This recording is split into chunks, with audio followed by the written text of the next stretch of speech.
Today, we're going to be inspired by Eddie Gangland, who is a contemporary artist making art today, still in Miami, Florida. And he is known for having these really brightly colored backgrounds that he adds his sugar skulls from his Mexican heritage. So we created a sugar skull last time on the scratch paper. Today, what we're going to focus on is a background for our sugar skull to go onto. So I've got this smaller piece of white paper, and I'm going to write my name on the back just in case this gets lost. I'm also going to write my class code. And I've got some oil pastels. You could use regular oil pastels or neon oil pastels.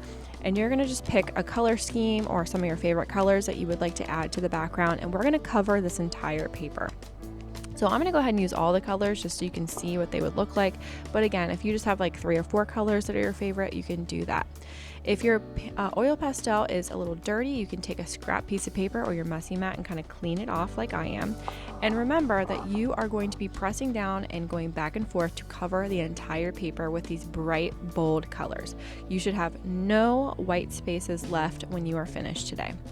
As you can see here, you can also use oil pastels to blend your own colors, and you can draw on top of those colors that you blended. So oil pastels are super fun, and I want you to really take your time to have fun and explore this material and see what happens. I would not use your fingers and just smudge all your colors together, but I would take the oil pastels instead and carefully blend them together. Now be careful, some colors that you blend together don't really mix. Like if you mix red and green like I did here, it's just gonna turn into a brownish tone that you probably don't want. So make sure you're using the color wheel today as you go to check to see if colors are near each other on the color wheel. That is your sign that they can mix. All right, let's go ahead and dive right in. I'm going to start with my purple, and I'm just going to blend back and forth starting in one area, and I'm just going to do it all the way up into the corner. Notice that I have a messy mat so that in case I want to go all the way up to the edge, I don't have to worry about getting oil pastel all over the table. Then I'm going to decide I'm ready for a new color and blend the next color right on top of some of that purple. So you can see that I've got my lighter blue that actually becomes a more darker violet or blue violet when I mix the two colors together. And I can do the same thing with this green, just blending the colors together. I'm going in a circular motion to really fill in all of those white spots. I'm taking my time. I'm applying a little bit of pressure to make sure that color is nice and dark so you can really see it.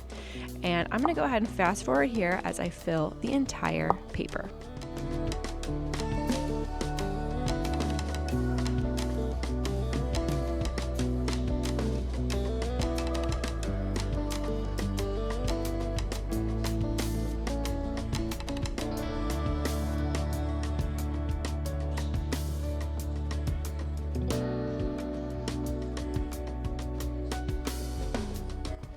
All right, I went around my entire paper with my oil pastels, really blending them out, blending them together to make them look super smooth and having the colors blend together in a nice relaxing way on my paper. And now I'm ready to move on. So the next thing I'm going to do is I can take some tools like pencils and I can draw into my oil pastel just to make it more interesting. That way I can take other colors of oil pastel and I can draw patterns on top. Like for example, I can use this white and kind of add some white designs on top. This part's totally up to you. If you want to just keep it rainbow like this, go for it. When you're ready though, when you feel like your background's finished, you're gonna grab that sugar skull that you made on the scratch paper, and we are going to cut out that main sugar skull first. Remember, we did a lot of extra designs, and you can use some of these, but most of these you're just gonna maybe take home, turn it into a sticker of some kind. You're gonna start cutting around the outside on that thick scratch paper line you made on the outside edge. Now notice that my scissors are staying in the same place, and I'm going to turn my paper as I go. Squeeze and turn, pressing the paper all the way to the inside of that alligator or that scissor's mouth.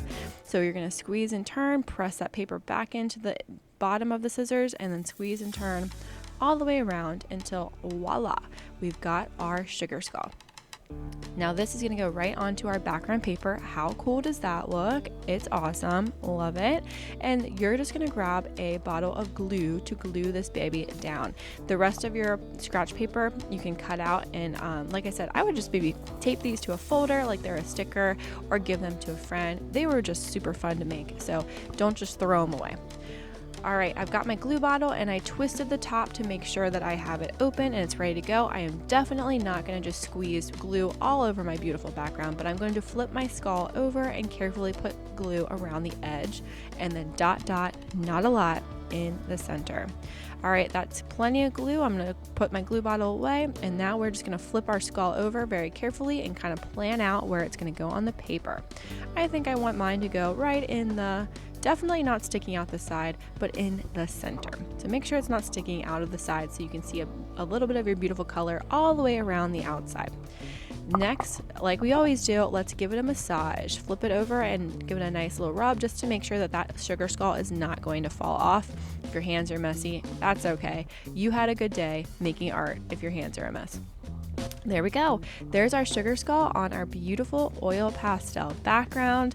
Again, you could add some more patterns to your background if you would like. If you have room, you could glue on a couple more of your little scratch paper designs that you have here.